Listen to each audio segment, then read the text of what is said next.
పాపకారి దేవుడా ఓర్వలేకపోతివిరా ఒంటరాన్ని చేసి నన్ను నా తోడు తీసుకపోతివిరా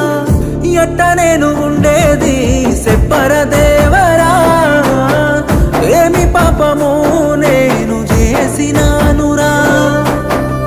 ఎందుకింత బాధ నాకు చూపినావురా పుట్టగానే పురిటిలోన సంపపోతివిరా ఒలిమేర పోషమ్మ సాక్షిగా నన్ను పెళ్ళాడుతానని